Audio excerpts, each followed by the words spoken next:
Welcome back to the Keiser Report. I'm Max Keiser.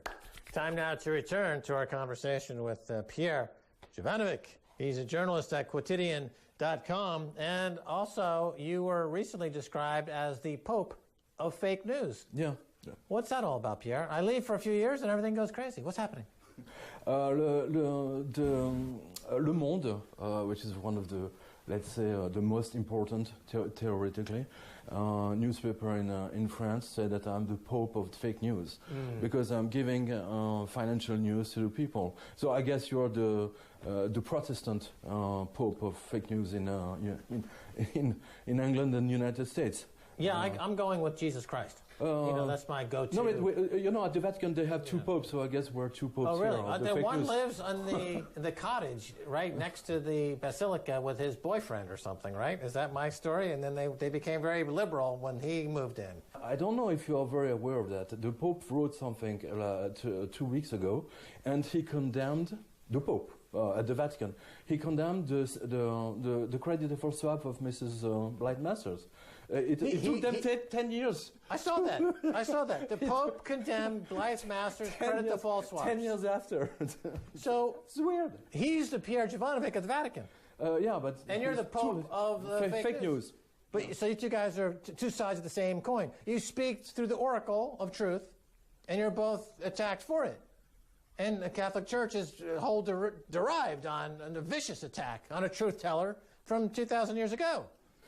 Well, it's very strange, but I think that the reason of the reaction of the Pope on this, on the CDS, is that they are extremely aware that the situation might explode any day or any month, whatever, and they want to be able to say, we warned you. No, we warned you in case of the whole thing stops.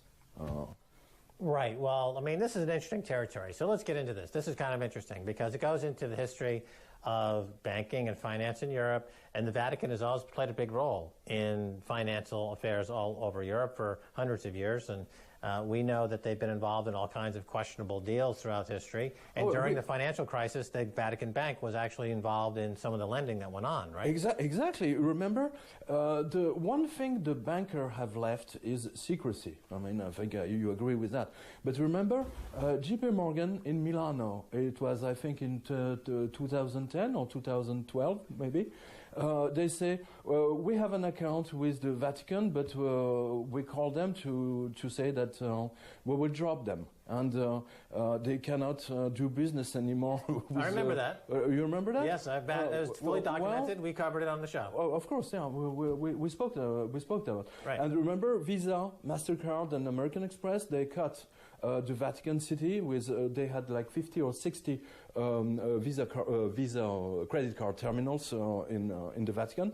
And for 7 days, I think, they were not able to do business at all. So that was the way the banking system said to the Pope, we are in charge now, and you have nothing to say.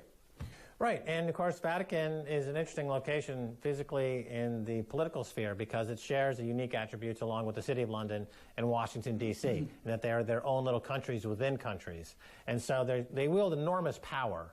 Which is not documented and not well known. And they tend to collude. They work together, Washington, Europe, Vatican, and they wield enormous strength in doing things like assisting Goldman Sachs in the destruction of Greece, where Germany ends up making billions of euros. That was all orchestrated at the highest levels. It wasn't because the country suddenly went bankrupt because a few pensioners didn't pay their taxes. It's because it was a thought-out, premeditated financial assassination conducted by John Paulson, Goldman Sachs, Lloyd Blankfein, and a few other bankers, and probably in direct compliance and complicity with the Vatican. Yes or no? We can say yes because the Vatican has a tremendous real estate, mostly businesses, and specifically in London.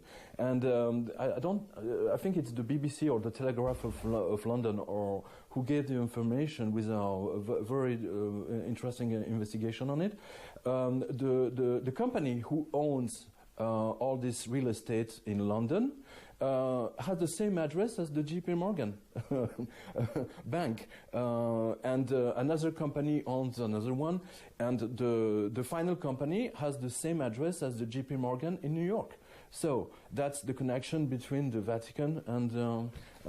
Pierre, I've known you. There are a lot of them. Actually. I've known you for a number of years now, and what you do and what I do is kind of similar in that we'll pick up the Financial Times and we will read what's printed on the page, and we will read the footnotes, and we will just read what's there. Like, we're not making stuff up. We're just saying what's in the newspaper, but it's not in the lead paragraph. It's in the 5th or 6th paragraph down. And then we just say, well, if that's true, and it was the banker who said it, the particular fact, then we also must know that this is also true. Just because we're adding 2 + 2 and getting 4 doesn't make you the Pope of fake news, and doesn't make me some frickin' propagandist for some frickin' developing nation. Yeah. It is what it is. But facts are facts. But this is what they're saying about you. Right. And, this is what they say about They say I'm me. throwing the election of Mexico just because I read the Financial Times.